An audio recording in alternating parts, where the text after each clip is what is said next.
सुप्रभात बच्चों, कैसे हो? अच्छा बच्चों, हमने जो पाठ पढ़ा था फसलों के त्यौहार, उसके चलो अब हम कुछ क्वेश्चन आंसर्स कंप्लीट करते हैं। फर्स्ट, मौसम का अंदाज। इसमें फर्स्ट क्वेश्चन क्या है? खिचड़ी में ऐसा जाड़ा हम पहले कबो ना देखे नहीं। या तुम खिचड़ी से क्या मतलब निकाल रही हो? ये बेटा भोजपुरी लैंग्वेज में लिखा हुआ है। क्या लिखा हुआ है? खिचड़ी में ऐसा जाड़ा हम पहले कबो ना देखी। मतलब खिचड़ी में हम पहले इतनी सर्दी कभी नहीं देखे। तो खिचड़ी यहाँ पे क्या है? एक त्योहार है। ओके। नेक्स्ट, क्या कभी ऐसा हो सकता है कि सूरज बिल्कुल ही न निकले? अगर ऐसा हो तो नहीं बच्चों, ऐसा कभी नहीं हो सकता कि सूरज कभी न निकले।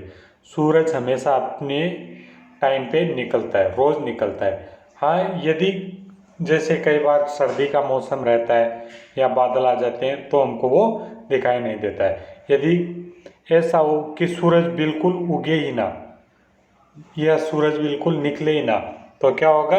हमेशा रात रहेगी, दिन तो कभी हो ही नहीं पाएगा। तो इसलिए हम क्या कहेंगे कि ऐसा कभी नहीं हो सकता कि सूरज कभी बिल्कुल निकले ही ना। और यदि सूरज नहीं निकला तो क्या होगा? हमेशा अंधेरा रहेगा। बाहर देखने से समय का अंदाज़ा क्यों नहीं हो पा रहा था? चलो, ये क्वेश्चन है ना बेटा कि बाहर देखने से तो समय का पता ही नहीं चल रहा है। क्यों पता नहीं चल रहा है? क्योंकि सर्दी बहुत ज़्यादा थी और बादल आ रखे थे, तो जिससे सूर्य साफ नहीं दिखाई दे रहा था। और जैसे हम बेटा सुबह 8 बजे बाहर निकलते हैं या 9 बजे निकलते हैं तो कैसा लगता है कि सूर्य बहुत ज़्यादा तेज चमक रहा है। जैसे हम सुबह उठे और हमको सूर्य नहीं दिख रहा है तो हम क्या सोचते हैं कि अभी तो टाइम बहुत कम हुआ है, 6 या 5 बजे। लेकिन उस दिन क्या हो रहा था? सुबह के 9 या 10 बज रहे थे लेकिन फिर भी सूर्य नहीं दिख रहा था। तो इसलिए क्या बोला कि बाहर देखने से भी समय का अंदाज़ा नहीं हो पा रहा था। क्यों नहीं हो पा रहा था? क्योंकि सूर्य नहीं दिख रहा था। अच्छा, जिनके पास घड़ी नहीं होती वे समय का अनुमान किस तरह से लगाते हैं? देखो बेटा, पहले किसी के पास घड़ी होती थी, किसी के पास नहीं होती थी। लेकिन जो खेत में काम करते थे वो किससे टाइम का पता लगाते थे? सूर्य को देख के। सूर्य को देख के कैसे पता लगाते थे कि सूर्य कितना ऊपर आ गया, उस हिसाब से वो अपना टाइम का पता लगा लेते। नेक्स्ट, तुम्हारी जुबान। यहाँ पे बेटा जो ये बातें लिखी हुई है इनको अपनी लैंग्वेज में कन्वर्ट करना है। जैसे यहाँ पे क्या लिख रहा है? आज ये लोगों के उठे के नहीं खा। ये भोजपुरी में है और इसको हम हिंदी में कैसे लिखेंगे कि आज ये लोग उठेंगे या नहीं उठेंगे। ओके। नेक्स्ट है, जब भाग के देख केरा के पत्ता आई ना। यहाँ पे हम हिंदी में कन्वर्ट करेंगे तो क्या होगा? जाओ भाग के देखो केला के पत्ते आए या नहीं आए। नेक्स्ट, भारत तेरे रंग अनेक। चलो हम देखते हैं अब इसमें क्या है। विविधता हमारे देश की पहचान है। फसलों के त्यौहार हमारे देश के विविध रंग रूपों का एक उदाहरण है। नीचे विविधता के कुछ और उदाहरण दिए गए हैं। 5-5 बच्चों का समूह है। एक एक उदाहरण ले और उस पर जानकारी इकट्ठा करें। किस चीज़ की? फोटोग्राफी, कहानी, कविता, सूचनापरक सामग्री के रूप में हो सकती है। हर समूह इस जानकारी को कक्षा में प्रस्तुत करे। अच्छा बच्चों, हम मेन चीज़ देखते हैं यहाँ पे क्या है। भारत तेरे रंग अनेक, इसमें क्या? विविधता हमारे देश की पहचान है। विविधता मीन्स क्या होता है बेटा? अलग अलग चीज़ें। जैसे हमारे देश में अलग अलग संस्कृति भी है, अलग अलग रहन सहन है, अलग अलग कपड़े पहनने की, अलग अलग लोक कला, नई नई चीज़ें हैं।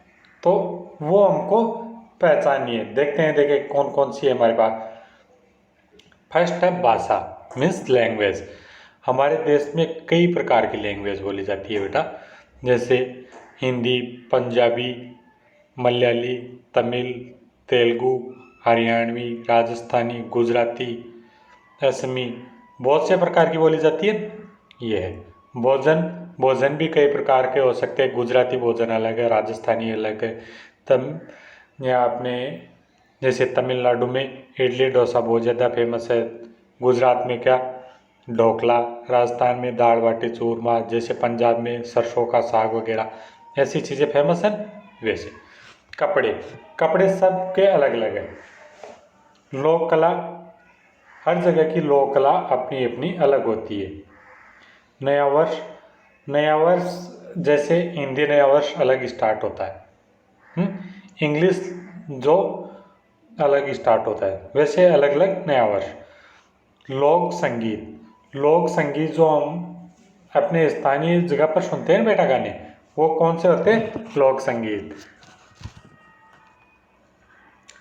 नेक्स्ट, तुम्हें कौन सा त्यौहार सबसे अच्छा लगता है और क्यों? इस दिन तुम्हारी दिनचर्या क्या रहती है?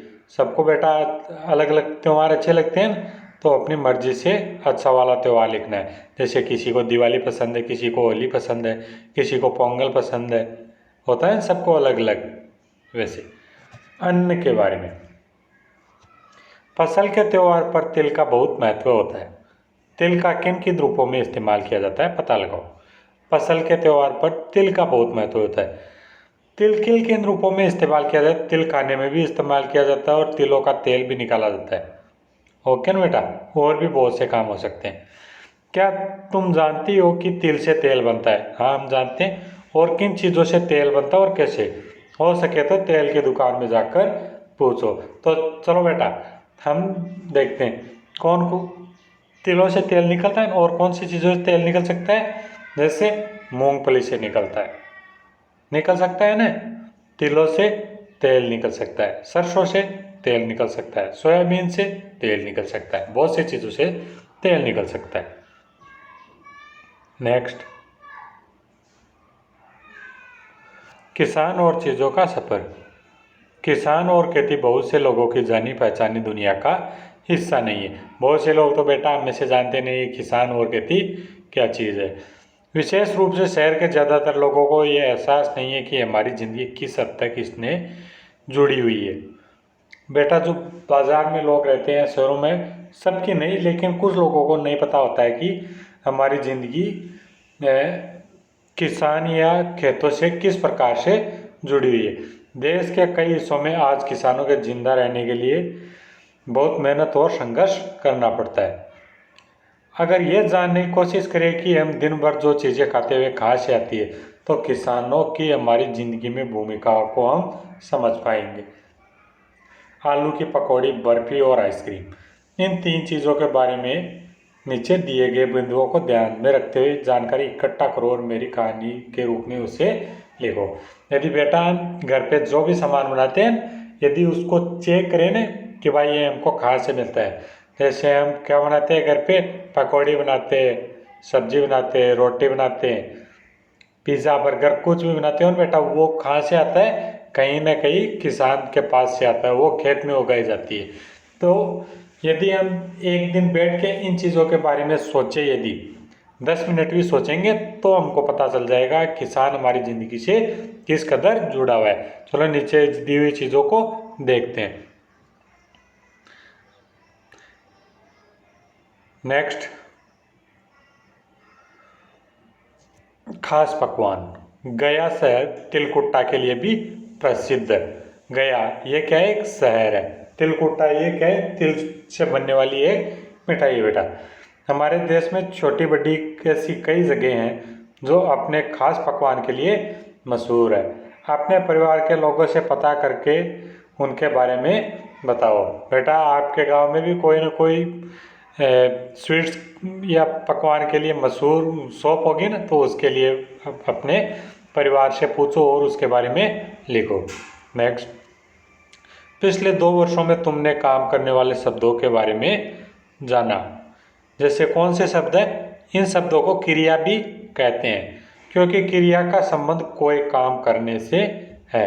नीचे खिचड़ी बनाने की विधि दी गई है, इसमें बीच बीच में कुछ क्रियाएं छूट गई है। उचित क्रियाओं का प्रयोग करके इसे पूरा करो। अच्छा बच्चों, यहाँ पे क्या लिखा है? पिछले 2 वर्षों में तुमने काम वाले शब्दों के बारे में जाना है।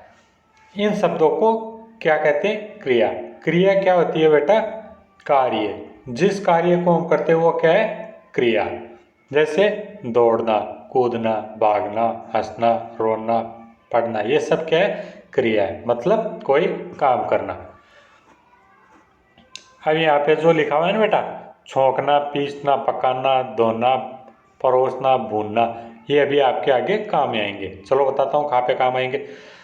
नेक्स्ट, बंगाली खिचड़ी। 5 व्यक्तियों के लिए यदि आपको बंगाली खिचड़ी बनानी है तो क्या क्या आपको चाहिएगा, ये आप यहाँ पे देख लो। अदरक कितना, 20 ग्राम, लहसुन 3 फाँक, इलायची के दाने 3 छोटी, दालचीनी कितना, 2 सही 1/2 सेंटीमीटर का टुकड़ा, पानी 4 प्याले, मूंग दाल आधा कप, सरसों का तेल 3 बड़े चम्मच, तेज पत्ते 2, जीरा आधा चम्मच, प्याज बारीक कटा हुआ मंजोला, चावल धुले हुए 1 प्याला, फूल गोभी बड़े बड़े टुकड़ों में कटी हुई कितनी, 200 ग्राम, आलू छीलकर 4 टुकड़ों में कटे हुए कितने, 2, मटर के दाने कितना, आधा प्याला, धनिया पिसा हुआ 1 चम्मच, लाल मिर्च पिसी हुई आधी चम्मच, चीनी 1 चम्मच, घी 2 बड़े चम्मच, नमक और हल्दी अपने अंदाज से। तो ये किस चीज़ के लिए बताई गई है आपको, बंगाली खिचड़ी यदि आपको बनाना है तो। अच्छा, मैंने आपको बताया था ना, ये छौंकना, पीसना, पकाना, धोना, परोसना और भूनना, ये आपको कहाँ पे काम आएंगे, चलो देखते हैं। ये रहा, ये आपको विधि दिखाई है ना बेटा यहाँ पे अपने बुक के अंदर, यहाँ पे ये भरना है। यहाँ पे कौन सा है, जैसे इलायची, दालचीनी और लौंग में थोड़ा थोड़ा पानी डालते हुए क्या करो, भून लो। इस प्रकार इसको कंप्लीट करके वो ऊपर वाले शब्द और इसको पूरी विधि को कंप्लीट करनी है। ओके बेटा।